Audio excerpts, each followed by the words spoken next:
పలాస, కాశీబుగ్గ ప్రాంతాల్లో సంచలనం రేపిన కరుణ్య lucky scheme మోసం కేసులో ప్రధాన నిందితుడు తంగుడు శ్రీధర్ను కాశీబుగ్గ పోలీసులు అరెస్ట్ చేశారు. తక్కువ పెట్టుబడితో భారీ లాభాలు, విలువైన బహుమతులు అందిస్తామని ఆశ చూపి పలాస, కాశీబుగ్గతో పాటు పరిసర ప్రాంతాలకు చెందిన సుమారు 200 మంది నుంచి దాదాపు 80 లక్షలు వసూలు చేసినట్లు పోలీసులు వెల్లడించారు.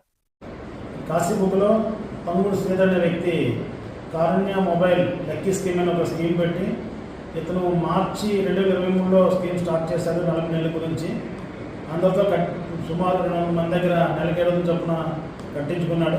కట్టించుకున్న తర్వాత ఈ 2026 మేలో అమౌంట్ అంతా పే చేయవలసి ఉంది. అది పే చేయబడుతుందని ఇతను సంస్థ మూసివేసి అబ్స్కాండ్ అయ్యాడు. దానిపైన బాధితులందరూ రిపోర్ట్ ఇవ్వడం జరిగింది. దానిపై ఇతని మీద కేసు కట్టడం జరిగింది. ఇతను సుమారు 80 లక్షల వరకు కస్టమర్స్కి ఇవ్వాలని వాళ్ళు రిజిస్టర్ పెడుతున్నారు. దాని మీద కేసు కట్టి దర్యాప్తు చేస్తాము. దర్యాప్తులో భాగంగా ఇతన్ని అరెస్ట్ చేయడం జరిగింది. ఇతన్ని జ్యుడిషియల్ తరలిస్తున్నాం. ముఖ్యంగా కాశీబుగ్గ, పలాస పట్టణ ప్రజలకు ఎవరైనా చిట్టీలు కానీ లేదా ఏదైనా సంస్థలో డిపాజిట్ చేస్తే పక్కా రిజిస్టర్ దాంట్లో చేయాలి తప్ప కానీ అనాథరిగా చేసిన చిట్టీల్లో కానీ లేదా ఫైనాన్షియల్ లక్కీ డ్రాల్లో కానీ పెట్టి మోసపోవద్దు. మరో ముఖ్య విజ్ఞప్తి, ఎవరైతే అనాథ చిట్లు వేస్తున్నారో, అనాథరిగా ఫైనాన్స్ తిప్పుతున్నారో, అనాథరిగా లక్కీ స్కీములు లాంటివి చేస్తున్న వాళ్ళపైన డెఫినెట్గా చీటింగ్ కింద మరియు బర్డ్స్ యాక్ట్ కింద చర్యలు తీసుకొని వాళ్ళందరిపైన కేసు కట్టడం జరుగుతుందని పోలీసు తరఫున హెచ్చరిస్తున్నాం. కొత్తూరులో జరిగిన దోపిడీ కేసులో నిందితులు నవీన్, వినయ్, తరుణ్, కూర్మాన శ్రీనివాసరావును బుధవారం అరెస్ట్ చేశామని డీఎస్పీ లక్ష్మణ్ రావు తెలిపారు. అయితే వారు ఓ వ్యక్తిని చంపేందుకు ప్లాన్ చేశారని, పొరపాటున ధనుంజయ్ ఇంట్లోకి చొరబడ్డారని తెలిపారు. హరి ప్రోద్బలంతో పరారులో ఉన్నటువంటి నిందితుడు సొంటాన హరి ప్రోద్బలంతో ఈ కొమ్మనాపల్లి వలసనాయుడు ఇంట్లోకి వెళ్లి వాళ్ళకు ఉన్నటువంటి పరారులో ఉన్నటువంటి నిందితుడు హరికిన్నో వలసనాయుడు ఉన్నటువంటి ఆర్థిక లావాదేవీల ఇష్యూల్లో హరి వీళ్ళ తాలూకా సహకారం తీసుకున్నాడు. వీళ్ళకి 50,000 రూపాయలు భయాన్ని కూడా ఇచ్చి సహకారం తీసుకుని వలసనాయుడు ఎలాగైనా లేపేయాలని చెప్పేసి సహకారం తీసుకుని అందరూ కూడా శ్రీనివాసరావు అని ఎల్లంపేట ఉన్న ప్రాపర్టీ అఫెండరు, ఆయన ఇదివరలో పలాసలో దొంగతనం, వెంకటేశ్వర టెంపుల్ దొంగతనం చేసి జైల్లో ఉన్నప్పుడు అందరికి పరిచయం. వాళ్ళ సహాయం కూడా తీసుకొని వలసనాయుడిని లేపేద్దామని చెప్పేసి వెళ్ళారు. అనుకోకుండా ఈ ధనుంజయ ఇంటికి వెళ్ళడం, ధనుంజయ ఇంటికి వాళ్ళ కుర్రోడు మీద లింగం నాయుడు మీద అటాక్ చేస్తున్న క్రమంలో ఈ హరి వాళ్ళ కజిన్ బ్రదర్ ఉన్నాడు. ఇదేంటి వలసనాయుడిని నాకు తెలుసు కదా, ఈ వలసనాయుడు కాదు, ఈయన మనం వేరే ఇంటికి వచ్చామని చెప్పి గుర్తించాడు. గుర్తించి ఎలాగా వచ్చాం కదా అని చైన్ దొంగతనం చేసి వెళ్ళిపోయారు. వీళ్ళందరూ కూడా ఇదివరలో ఉన్నటువంటి ఆర్థిక లావాదేవీల దృష్ట్యా 3వ తారీఖున ప్లాన్ చేసుకున్నారు. కుట్ర కాన్స్పిరసీ 5 ముద్దాయిలు, 5తో పాటు 4 కూడా కాన్స్పిరసీ ఈ విధంగా ప్లాన్ చేసుకున్నారు. ప్లాన్ ఎగ్జిక్యూషన్ లో ఒక ఇంటికి వెళ్ళిపోయారు. ఇంటికి వెళ్ళిపోయి రాబరీ చేయడం జరిగింది. ఇప్పుడు వీళ్ళ confusion, based on this confusion మనం కాన్స్పిరసీ సెక్షన్ వేస్తున్నాము, డెకాయిటీ సెక్షన్ వేస్తున్నాం, ఇంకా అదర్ సెక్షన్స్ కూడా, రిలవెంట్ సెక్షన్స్ కూడా వేసి వీళ్ళు రిమాండ్కి పంపిస్తాం. ఈ కేసులో వాళ్ళు నేరానికి ఉపయోగించినటువంటి 2 మోటార్ సైకిల్స్ మనం సీజ్ చేయడం జరిగింది. అలాగే కత్తులు కూడా సీజ్ చేయడం జరిగింది. తర్వాత ప్రాపర్టీ కూడా 45 తులం విలువ చేసే చైన్ కూడా మనం రికవర్ చేయడం కదా డిస్ప్లే చేయడం జరిగింది. ఈ కేసులో నిందితుడు పరారిలో ఉన్నాడు హరి అని ఆయన గురించి కూడా ఎఫర్ట్స్ చేస్తున్నాం. పట్టుకుని ఆయన కూడా అరెస్ట్ చేసి రిమాండ్ పంపిస్తాం. ఈ కేసుని త్వరగా ఈ 4 రోజుల్లో చాలా చక్కగా ఇన్ఫర్మేషన్ పెట్టి ఎల్నినో, సూపర్ ఎల్నినోల గురించి ప్రపంచం ఆందోళన చెందుతున్న తరుణంలో ఎలాంటి ఉపద్రవాన్నైనా ఎదుర్కోవడానికి కూటమి ప్రభుత్వం సిద్ధంగా ఉందని జలవనరుల శాఖ మంత్రి నిమ్మల రామానాయుడు చెప్పారు. బుధవారం పట్టి సీమ, తాళ్లపూడి ఎత్తిపోతల పథకాల ద్వారా మంత్రి నీటిని విడుదల చేశారు. ఈ సంవత్సరం సూపర్ ఎల్నినో ప్రభావంతో ఈవేళ ప్రపంచం అంతా కూడా కరువుని ఏ రకంగా ఎదుర్కోవాలి అనేటువంటి ఆలోచనతోటి ఇవాళ ప్రభుత్వాలు ప్రజలు కూడా ముందుకెళ్తున్నటువంటి పరిస్థితి. ఆ రోజు 2014-19లో చంద్రబాబు నాయుడు గారు ముఖ్యమంత్రిగా ఉన్నప్పుడు పోలవరం ప్రాజెక్టు నిర్మాణం 1-2 సంవత్సరాల ఆలస్యమైన ఆ ఆలస్యానికి నష్టం ఉండకూడదనేటువంటి ఆలోచనతో ఆ రోజు 1300 కోట్ల రూపాయలతోటి పట్టిసీమను రూపకల్పన చేసి ఆ రూపకల్పన చేసినటువంటి పట్టిసీమ కూడా సంవత్సరాల తరబడి నిర్మాణం కాదు, వితిన్ 12 మంత్స్లో 12 నెలల్లో పూర్తి చేయాలనే లక్ష్యంతో ఆ రోజు పట్టిసీమను చంద్రబాబు నాయుడు గారు పూర్తి చేస్తే ఆ రోజు నేను కూడా అసెంబ్లీలో ఉన్నా.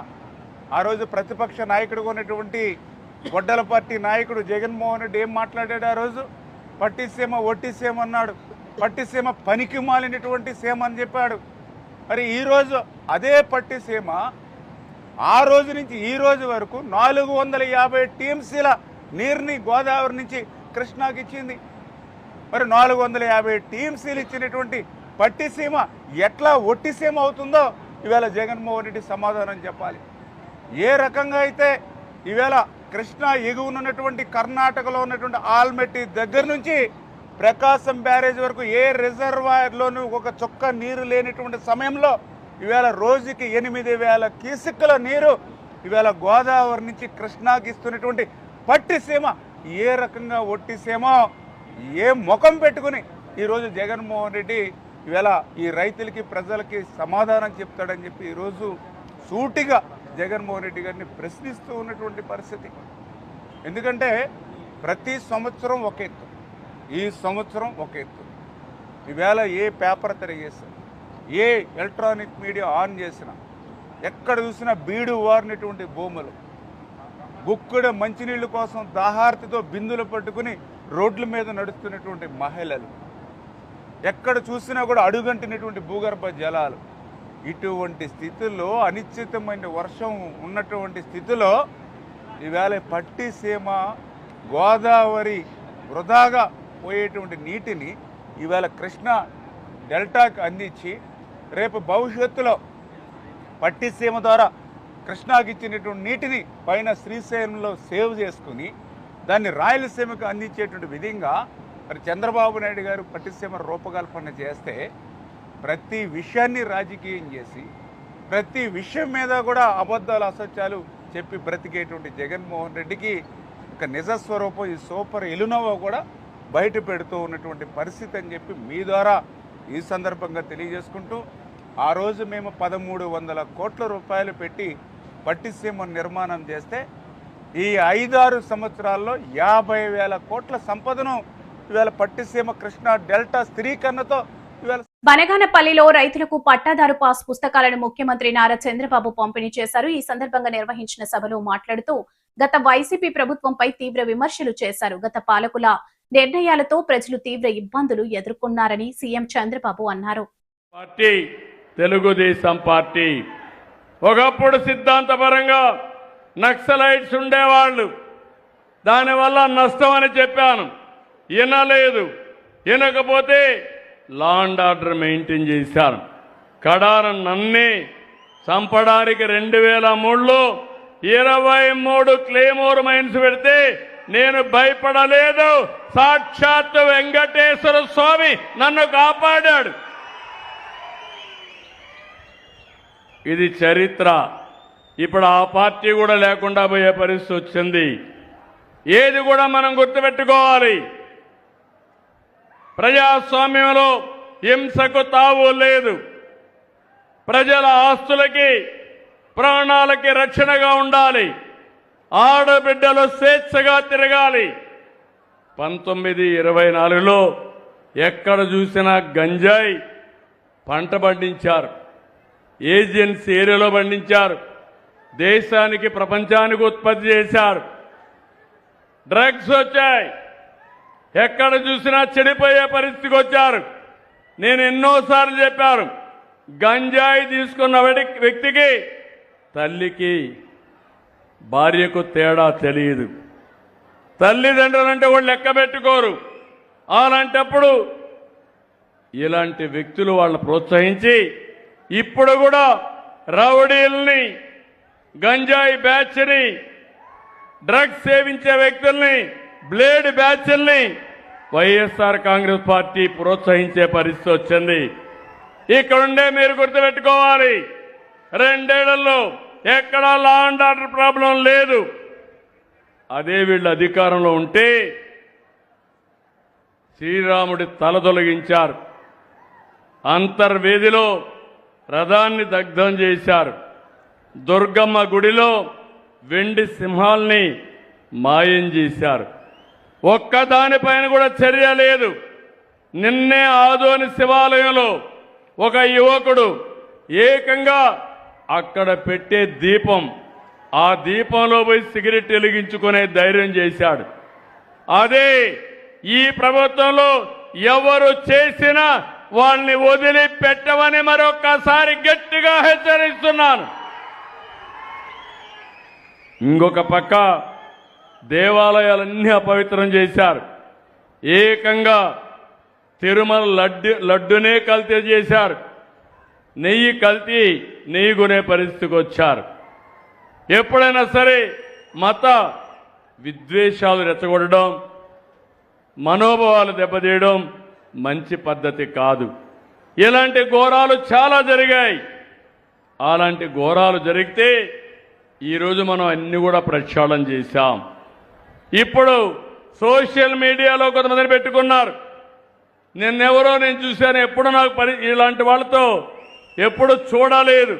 నేను ఒకటే చెప్తున్నా, ఎక్కడైనా సరే మారుమూల ప్రాంతంలోనైనా సరే రౌడీ అనేవాడుంటే మా ఆడబిడ్డల జోలుకొస్తే అదే చంద్రబాబు పాలన అంతా అవినీతి, అక్రమాలు అని వైఎస్ఆర్సీపీ రాష్ట్ర ప్రధాన కార్యదర్శి లక్ష్మీ పార్వతి మండిపడ్డారు. రాష్ట్రంలో రూల్ ఆఫ్ లా కాదు, రూల్ ఆఫ్ ఫియర్ నడుస్తుంది. ఆంధ్రప్రదేశ్ అంధకారంలో వెళ్లిందంటూ ఆమె ఆగ్రహం వ్యక్తం చేశారు. నడిపిస్తా ఉన్నాడు. అందుకనే ఇంత దరిద్రం పట్టింది. ఎక్కడ చూసినా కూడా ఈ రెడ్ బుక్ రాజ్యాంగంలో ఎంతమంది హతమైపోతున్నారు, ఎంతమంది లాకప్ డెత్లు అవుతున్నారు. ఇప్పుడు జరిగినటువంటి ఇన్సిడెంట్స్ మనం కళ్ళ ముందే చూస్తున్నాము. మీరు చేసేటువంటి ఎదవ పనులన్నిటి కూడా ఎవరైనా ప్రశ్నిస్తే జర్నలిస్టులు కానీ, లేకపోతే సోషల్ మీడియా వర్కర్స్ కానీ, ఎవరి యాక్టివిస్టులు కానీ ఎవరైనా సరే ఏమిటి ఇది అన్యాయంగా ఉంది కదా అంటే వెంటనే తీసుకొచ్చి పడేయటం, వాళ్ళ మీద లేనిపోయిన సెక్షన్లు అన్ని కేసులు, ఎక్కడెక్కడ ఉపా చట్టాలంటే ఏమేంటో పెట్టడం, నక్సల్స్ సంబంధం అంటగట్టు. సినిమాలో చూస్తాం మనం ఇట్లాంటివన్నీ కూడా. వాళ్ళ రూముల్లో పుస్తకాలు పడేసేది, ఈ విప్లవానికి సంబంధించినటువంటి పుస్తకాలు పడేసేది, వీలైతే వెపన్స్ పడేసేది, తీసుకెళ్లి జైల్లో పడేసేది. అట్లా ఇట్లాంటి ఒక దుర్మార్గమైన పరిపాలన అది మీ వల్లే అవుతుందేమో. ఇప్పుడే కాదు, నీ జీవితం అంతా అంతే చంద్రబాబు. నువ్వు ఏనాడైనా ప్రజలకు ఒక్క మంచి పని చేసావో చెప్పు. 95లో ఎన్టీఆర్ ఎన్నుపోటు పొడిచావు, ఆయన వడగొట్టావు, ఆయన ప్రాణాలు తీశావు. అక్కడి నుంచి నువ్వు అధికారానికి వచ్చావు. అక్కడి నుంచి 2004 వరకు ఒక రాక్షస పాలన కదా నడిచింది ఉమ్మడి రాష్ట్రంలో. రాక్షస పాలన ఎన్ని ప్రభుత్వ సంస్థలు అమ్మేశావు, ఆల్మీల్ లాంటి సంస్థలన్నింటినీ కూడా అమ్మేశావు. అదేవిధంగా రైతులకు ఏమాత్రం కూడా సహకారం ఉంది. కొన్ని వేల మంది రైతులు ఆత్మహత్యలు చేసుకున్న నీ ప్రభుత్వంలోనే తెలంగాణ ఉద్యమం మళ్లీ ఊపిరి పోసుకొని అందుకోవటానికి కూడా నీ అసమర్థ పరిపాలన ఆ రోజు కారణం కాదా? దానివల్ల అసలు ఎందుకు బషీర్బాగ్ లో ఓపెన్ గానే కాల్పులు జరిపి రైతులను చంపినటువంటి సంఘటన, కాల్దరిలో రైతులను చంపిన సంఘటన వసిగూడారి. మరి ఇవన్నీ కూడా నీ పరిపాలనలో జరిగింది కదా. మళ్ళా రాజశేఖర రెడ్డి గారి ప్రభుత్వం వచ్చాక ప్రజలు ఊపిరి పీల్చుకున్నారు. వ్యవసాయం దండగంటూ నువ్వు నీ సొంత బుక్ ఏదో పుస్తకం, నీ ఆత్మ కథో చచ్చిన కథో ఏదో తెలియదు, మొత్తానికి ఆ కథ దాంట్లో రాసి పెట్టుకున్నావు కదా. అట్లా నువ్వు వ్యవసాయం దండగని ఏనాడో చెప్పావు నువ్వు. వరల్డ్ బ్యాంక్ అమ్ముడు పోయిన జీతగాడువని ఆ రోజు కమ్యూనిస్టులు నీ మీద పుస్తకం వేశారు. మళ్లీ ఈ దరిద్ర పరిపాలన ఎందుకు వస్తా ఉంది ఈ రాష్ట్రానికంటే అడ్డదారిలో వస్తున్నావు ప్రతిసారి. అంతే. వాజ్పేయి గారిని పట్టుకుంటావు, వస్తావు.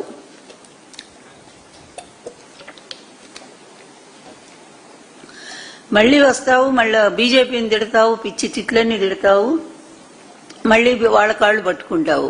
మళ్లీ వాళ్ళ హవా బాగుండేసరికి మళ్ళీ వాళ్ళ దగ్గరికి పోతావు, మళ్ళా వస్తావు. అదేవిధంగా మళ్లీ వస్తావు, మళ్లీ తిడతావు. మోడీ పెళ్ళాం చూసుకోవటం చేత కాదు అది ఇదని మోడీ నానా తిట్లు తిట్టావు. సిగ్గు ఏమాత్రం కూడా ఉంటే ఏ పొలిటీషియన్ అయినా రాజకీయ చరిత్రలో ఇంతవరకు ఒక్క మాట మీద నిలబడాలా, పౌరుషం ఉండాలా, వాళ్ళ చేత మనం తిట్లు తింటున్నాం, లేదా నేను వాళ్ళని తిడుతున్నాను. అలాంటప్పుడు మనము ఆ దూరాన్ని పాటించాలి. కనీసం పార్టీ అన్నాక ఒక సిద్ధాంతం అయినా ఉండాలి అని చెప్పి కనీస ఇంగిత జ్ఞానం కూడా లేని ఒక నికృష్ట పరిపాలకుడు ఎవరంటే చరిత్రలో ఒక చంద్రబాబు తప్ప ఇంకెవరు లేరు. కొడుకు కూడా అదే ట్రైనింగ్ ఇచ్చి ఈరోజు తయారు చేస్తాం. అందుకనే వాడు రెడ్ బుక్ ఓడి పట్టుకొని వస్తాడు.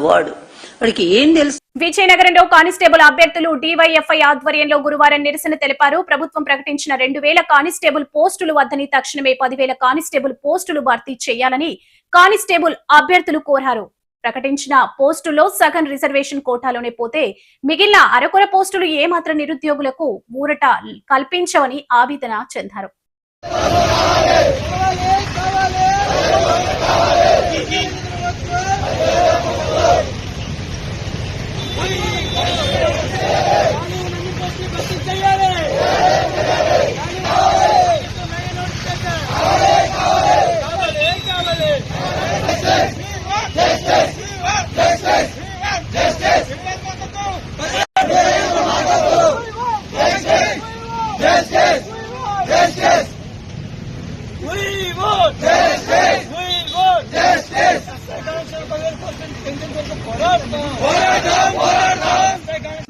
అయినా సరే ఇప్పటి వరకు మాకు ఇటువంటి నోటిఫికేషన్లు లేవు. ఆగస్టులో నోటిఫికేషన్ ఇస్తామంటున్నారు. అది కూడా నిరుద్యోగులు దాదాపుగా 10 లక్షల మంది ఉన్నారు మన ఆంధ్రప్రదేశ్ లో. మీరు ఇచ్చిన 2500 కానిస్టేబుల్ పోస్టులు జిల్లాల వైడ్ విడదీస్తే కనీసం కేటగిరీ వైజ్ మనిషికి ఒక పోస్ట్ వస్తుందో రాదో కూడా తెలీదు. మా బాధలు ఏంటంటే మాకు మెగా పోలీస్ నోటిఫికేషన్ కావాలి. మీరు ఆగస్టు మొదటి వారమే 10,000 పోస్టులు మా కానిస్టేబుల్ కోసం రిలీజ్ చేయాలి. ఎందుకంటే మీ కోటాలన్నీ తీసి ఎంసీసీ ఇంకా చాలా కోటలు ఉన్నాయి. దగ్గర 10 రకాల రిజర్వేషన్లు ఉన్నాయి. ఆ 10 రకాల రిజర్వేషన్లు అన్ని పోగా మనకు ఓపెన్ లో ఒక్క పోస్ట్ కూడా రాదు. ప్రభుత్వానికి మన నమస్కారాలు. ముందుగా అనిత ఏం చెప్పారంటే 20,000 పోస్టులు దాదాపుగా 20,000 పోస్టులు ఖాళీ ఉన్నాయన్నారు. ఆల్రెడీ 2 సంవత్సరాలు గడిచిపోయింది. మనం ఎక్కువ అడగడం లేదు. 10,000 మేము అడుగుతున్నాం. 10,000 పోస్టులు మాకు ఇచ్చినట్టయితే చాలా ఆనందంగా ఉంటుంది. ఎందుకంటే నిరుద్యోగులు చూడండి, గ్రౌండ్ లో పరిగెట్టలేక ముడుకులు అరిగిపోయి స్టడీ రూమ్ ఫీజులు కట్టలేక పచ్చని మెతుకులు తినలేక నడుములు జారిపోయి ఎన్నాళ్ళు మా తల్లిదండ్రులు అక్కడ ఇంటికాడ ఆస్తులు అమ్మేసి పుస్తులతో మా అమ్మ నిన్న కాక మన పుస్తులతో అమ్మేసింది. ఇప్పుడు మేము అలాగే చదువుకోవాలి చెప్పండి. ఏం లేదు, తినడానికి తిండి లేదు ఎవరి దగ్గర.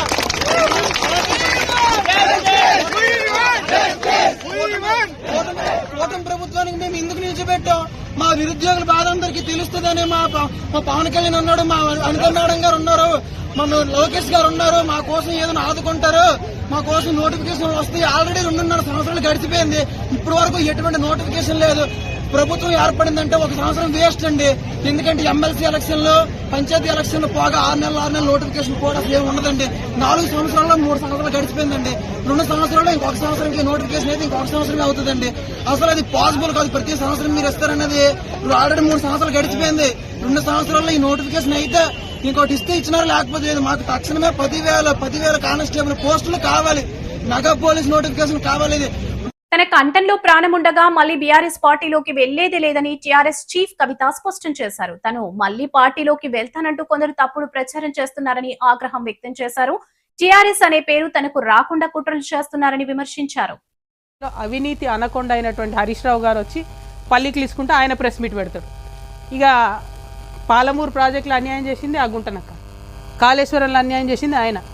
ఈయననే తప్పు చెప్పి ప్రజల్ని డైవర్ట్ చేస్తుందంటే ఆయన వచ్చి ఆ డ్రామా ఇంకొంచెం పెంచి ఆయన ఏందేందో మాట్లాడిపోయాడు. నేను అంటున్నా కదా, అదే గుంటనక్కను ఎవరి వల్ల అయితే అవినీతి జరిగిందో ఆయననే ముందట పెడుతున్న బీఆర్ఎస్ పార్టీ ఈ జన్మల బాగుపడదు, ఈ జన్మల అధికారంలోకి రాదు. ఇవాళ అవినీతితో కూరుకుపోయి ఉన్నటువంటి విషయాన్ని బయట పెడతా ఉన్నా నేను చాలా స్పష్టంగా. వీరొక్కరే కాదు, నిన్న మొన్న కూడా చూస్తూ ఉన్నాం, చాలా విషయాలు బయటకు వచ్చినాయి. కేటీఆర్ గారు వారి స్నేహితుడి కోసం పర్మిషన్ ఇవ్వడానికి మరి ఎన్ని రకాలుగా అదలా బదిలీ జరిగిందనేటటువంటిది అన్ని పత్రికలలో చాలా ప్రముఖంగా వచ్చింది. ఇన్ని రోజులు నేను చెప్పలే చాలా విషయాలు.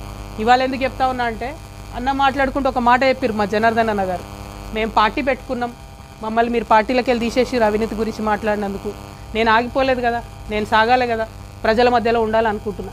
నేను నా పార్టీ పెట్టుకున్నాను, ఎలక్షన్ కమిషన్ పోయినాను, నా పని నేను చేసుకుంటున్నా. 1.5 సంవత్సరం కాలంగా ఒక 6 నెలలు, ఫస్ట్ 6 నెలలు చెప్పాలి ప్రజలకు కాబట్టి మీ గురించి చెప్పి వదిలేసి తర్వాత నేను ప్రజా సమస్యలు మాట్లాడుకుంటూ వెళ్తున్నా. కానీ వాళ్ళు మాత్రం ఎలక్షన్ కమిషన్కి 1000 కంప్లైంట్స్. మరి భయం లేదన్నారు కదా, నేను పార్టీ పెట్టుకుంటే మీకు ఇబ్బంది లేదన్నారు కదా, మేము అడిగిన ప్రశ్నలకు ఇంతవరకు జవాబు చెప్తలేరు కదా, మరి ఎందుకు ఈ చాటుమాటు వెన్నుపాటు వ్యవహారాలు? ఎవరన్నా మీలాంటి పత్రికా మిత్రులు మా వార్త రాస్తే సిగ్గు లేకుండా గుంటనక్క ఫోన్ చేసి ఎందుకు వేస్తాను, ఎందుకు వేస్తున్నారు వార్తలు ఏకండి. అదేవిధంగా ఇంగ్లీష్ మాట్లాడతాడు కేటీఆర్ సార్ కాబట్టి ఇంగ్లీష్ వాడు ఎవడన్నా వార్త వేస్తే ఢిల్లీకి ఫోన్ చేసి ఎందుకు వేస్తారా నేను అడుగుతాడు ఇంగ్లీష్లో, వాళ్ళు ఫోన్ చేసి చెప్తారు నాకు. ఇంత సిగ్గులేని వ్యవహారం ఎందుకు? ఒక ఆడబిడ్డగా నేను చాలా ధైర్యంగా ప్రజల మధ్యలో ఉంటాను, నేను వెళ్తున్నా. ఆంబోతుల్లాగా అడ్డగాడిదల్లాగా ఎందుకు నా కాళ్ళల్లో కట్టెలు పెట్టే పనులు చేస్తున్నారు నాకు అర్థమవుతలేదు. ఏం అవసరం ఉంది మీకు? ఒక్క ప్రశ్నకన్నా సమాధానం చెప్పిరా నేను అడిగిన వాటికి? ఇంకా నేను ఎక్కడ కూడా పర్సనల్ ఇష్యూస్ మాట్లాడను కూడా నా ప్రాణం పోయినా. కానీ ఆ బీఆర్ఎస్ పార్టీలో వీళ్ళిద్దరూ జోడెడ్లలాగా నడపాల్సిన వాళ్ళు ఇద్దరు కూడా దున్నపోతుల్లాగా ప్రజల ఇష్యూలు మర్చిపోయి కేవలం అవినీతి ఇష్యూస్ మాట్లాడడం, ఇప్పటికి కూడా అడ్డగోలుగా అవినీతి పరులను కాపాడడం. మొన్న నేను ఉద్యమకారుల పక్షాన పోయి అక్కడ ఉద్యమం చేస్తున్నా అండి. ఏం డ్రామా చేసిండ్రు కాంగ్రెస్ బీఆర్ఎస్ కలిసి? అంటే మీకు ఆ పూటకు నన్ను ఆపడానికి, ఉద్యమకారుల వార్తలు రాకుండా ఉండడానికి అయితే కాంగ్రెస్తో జతగడతాడు, అయితే బీజేపీతో జతగడతారు. ఏముంటుంది నీయతు న్యాయం ఏముండదా? ఒక పార్టీకి లైన్ ఉండదా? ఏంటది డైరెక్షన్లెస్గా పోయి అక్కడ డ్రామా. ఆయన గుంటనక్క కింద పడ్డాడట, ఈయన పోయి ఆయనను పరామర్శించిండట. ఏడ కింద పడ్డాడో ఏమైందో అసలు ఎంత విచిత్రం అంటే ఆ రోజంతా మీరు చూస్తే ప్రతి ఒక్కరికి ఫోన్లు చేసి మీరు ఉద్యమకారుల వార్తలు వేయద్దు,